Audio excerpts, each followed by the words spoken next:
Pokémon XY, le jeu de mon enfance, top 1 de ma tier list de jeux. Mais est-ce que ce jeu restera toujours top 1 sans nostalgie? C'est ce qu'on va voir dans cette vidéo. Même si je l'ai refait récemment sur la chaîne Twitch de Dr Tenko, que je vais mettre en description, j'ai toujours du mal à le placer dans mon top. La première partie que je vais aborder, c'est bien sûr l'histoire du jeu. Début du jeu très simple, tu choisis ton personnage, ton nom, ton starter, et puis tu pars. Récupérer les 8 badges d'arène puis devenir le maître de Kalos, simple, mais on sera coupé par la Team Flare. Après le 7ème badge, on se rend dans la base de la Team Flare et on rencontre un mystérieux personnage nommé AZ.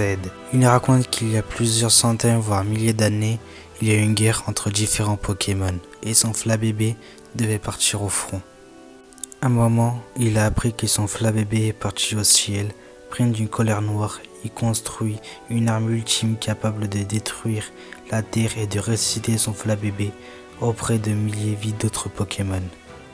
En ressuscitant son Flabébé, il est devenu lui et son Pokémon immortel, mais son Flabébé, après avoir vu les atrocités que son maître avait fait, décidait de se séparer de lui, et AZ traîne sans fin depuis des centaines et des milliers d'années à la recherche de son Flabébé. D'ailleurs grâce à lui que Lysandre, le boss de la Team Flare, a découvert l'endroit et l'existence de l'arme suprême. Il utilisera l'énergie du Pokémon de votre version. Moi personnellement j'ai pris Xerneas pour sa beauté et sa grâce, mais je comprends aussi ceux qui ont pris Yveltal. Après avoir capturé le Pokémon légendaire et mettre fin au plan de Lysandre, il vous proposera un ultime combat. Après avoir battu Lysandre, vous vous dirigez vers la 8ème et dernière arène et après, direction la route victoire. Après cette horreur de la route victoire, vous allez rentrer dans la ligue Pokémon de Kalos et après c'est très simple. Les 4 membres du conseil, après le maître de la ligue et puis c'est la fin. Et après avoir battu le maître de la ligue et fait une petite fête, on revoit AZ. Posera un combat Pokémon et après l'avoir battu, son Flabébé reviendra. Et après, il partira en voyage avec son Flabébé, tous les deux heureux. On se retrouve dans un hôtel dans Pokémon ZA. Et maintenant, on va parler du gameplay du jeu. Bon, pour le gameplay, c'est un gameplay typique Pokémon. 6 Pokémon avec toi, 4 capacités par Pokémon, un objet et c'est tout. Maintenant, on va parler des zones. Les zones sont très belles pour la 3DS et les zones sont très cool. Franchement, rien à dire là-dessus. Et là, on va passer aux champions d'arène. La première, c'est Violette, spécialiste du type insecte. Elle est extrêmement simple car si vous avez choisi Fennec, vous aurez un avantage élémentaire.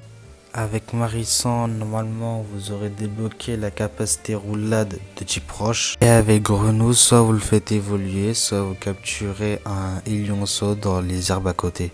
On va passer au champion d'arène que je déteste le plus, Lino, qui est spécialiste dans le type roche.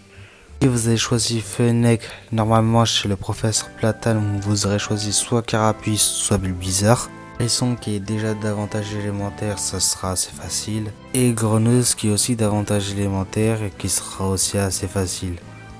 Passons à la meilleure championne de type combat, je veux rien savoir, Cornelia. Le combat est assez difficile, même si vous aurez pu capturer un passe rouge puis le faire évoluer en Brésillon ou un Pokémon Psy qu'ils auraient pu trouver sur les routes d'avant.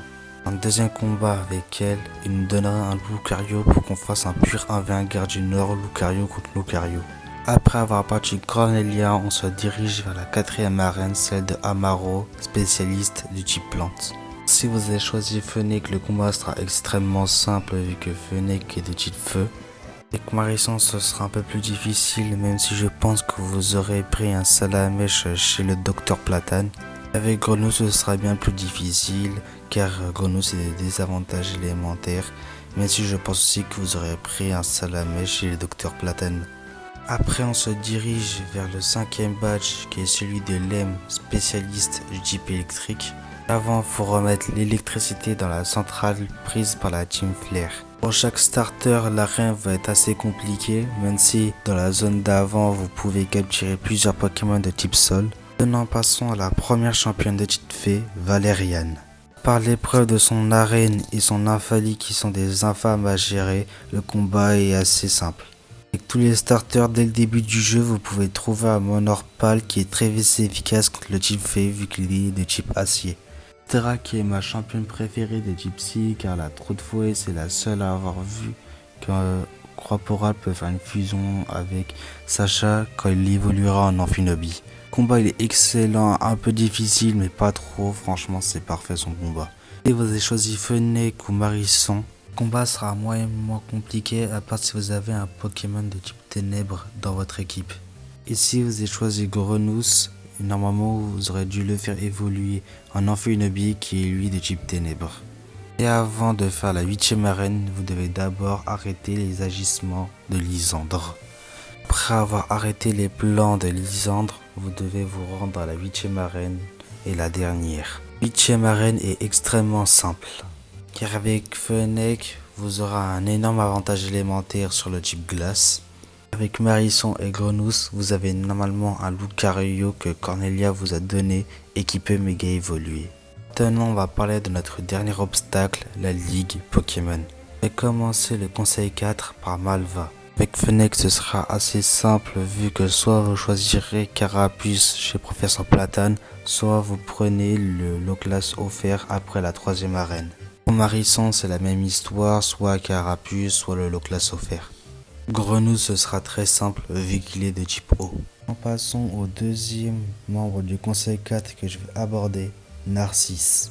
Fennec, le combat sera assez compliqué à part si vous avez un Pokémon de type électrique ou de type plante. Pour Marisson, ce sera très simple vu qu'il est de type plante. Grenousse, soit vous capturez un Pokémon de type électrique ou plante, soit vous lui apprenez une herbe. Maintenant passons à l'avant-dernier membre du conseil 4, spécialiste de type acier, Timéo. Fennec, le combat sera très simple vu que son type feu va détruire toute son équipe. Pour Marisson et Grenousse, soit le Salamèche du Docteur Platane que vous avez évolué en Dracofeu, soit le Lucario que Cornelia vous a donné. Maintenant passons à ma membre du conseil 4 préféré, Dracena. Avec Fennec, ça va être assez simple vu que si vous avez eu Carapuce ou soit Loclas, vous pourrez leur apprendre des attaques de type glace. Avec Marisson, c'est à peu près la même chose, même si vous avez joué à la version X et que vous avez pris Dracofeu, vous pouvez utiliser sa méga évolution pour être assez efficace contre les types dragons.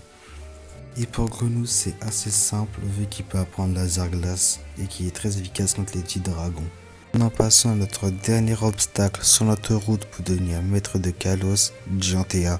Son combat est nul. Voilà, si vous avez un bon Lucario ou un bon Brutalibré, vous pouvez facilement rouler sur son équipe.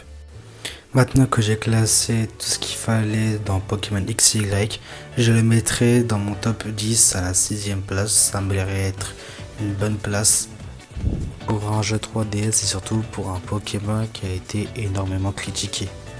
Merci de m'avoir écouté, la prochaine vidéo ce sera sur Elden Ring. Laissez plein d'emojis et plein en commentaire pour savoir si vous êtes resté jusqu'à la fin et à la prochaine.